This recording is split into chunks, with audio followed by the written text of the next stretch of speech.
अध्यादेशाचा तुम्ही मुद्दा सांगितला त्याबद्दल धन्यवाद। नवीन माहिती देतो आम्ही या ठिकाणूनच लगेच राज्यपालांकडे जातोय। तातडीने राज्यपालांकडे आमचा आक्षेप सगळे शिवसेनेची घेऊ, भाजपची घेऊ, विविध पक्षांची घेऊ आणि आम्ही आता त्याच्यावरती तुम्ही आम्हाला जी माहिती दिली तातडीने आणि त्याच्याबद्दल आम्ही राज्यपालांची ती सगळी लगेच पाठोपाठ प्रक्रिया राबवली त्याबद्दल तुमचे धन्यवाद। पुढचं बोला। तुम्हाला आता विरोध करणार असं कोण राहिलं का? तुमचा प्रस्ताव वाढला असं नाही का वाटत? नाही सरळ स्पष्ट बोला, कारण तुम्ही ईश्वर मानतात ते ईश्वर मानत नाही म्हणून तुम्ही म्हणाले की ते काय समाज विघाती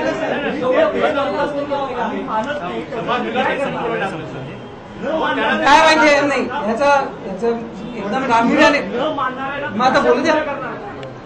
सर हिंदी में बता दीजिए अधिकार नहीं है बिल लाने की बात जिसका आप विरोध करने आए हैं, अब सरकार कह रही है कि वो लेके आएगी, इसके आगे आप लोगों की रणनीति क्या होगी? बिल के लिए हिंदू जन जागृति समिति ने बहुत अच्छा विरोध किया, मैं उनको विनती करता हूँ।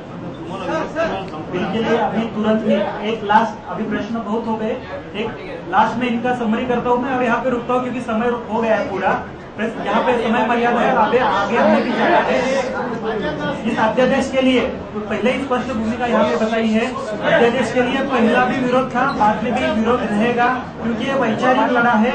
इसके लिए अभी हम राज्यपाल है उनके अपॉइंटमेंट ले रहे हैं, वहाँ पे मिलके उनको बताएंगे ये जो गलत है, इसमें से बहुत सारे कलम जो है इस कानून में बहुत सारी जो बातें हैं वो गलत है, हिंदू धर्म के खिलाफ है। और दूसरी महत्वपूर्ण बात है केवल हिंदुत्ववादी संगठनाएं इसके लिए विरोध नहीं कर रही है, वारकरी संप्रदाय विरोध कर रहा है, वारकरी संप्रदाय के अलग अलग महाराज है वो विरोध कर रहे हैं। तो विरोध वैचारिक लड़ाई इसके लिए आगे जाके हो जाएगा। आप सबके बहुत सारे प्रश्न यहाँ उत्तर दे दिए, अपने सब हमारी भूमिका सभी वो सभी लोगों के यहाँ पे पहुंचाइए। हम पे जो अन्याय हो रहे हैं, जो हमारे खिलाफ दिया जा रहा है उसकी योग्य तरीके से सभी लोगों के पास पहुंचाइए। यही विनती आपको करता हूँ और यहाँ पे मैं मेरे विचार खत्म करता हूँ। धन्यवाद।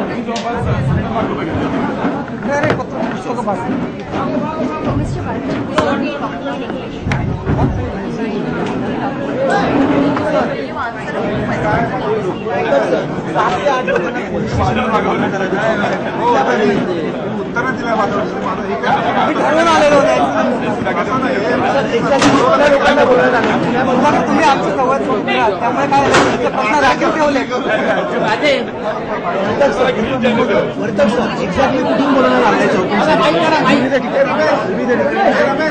महाराष्ट्र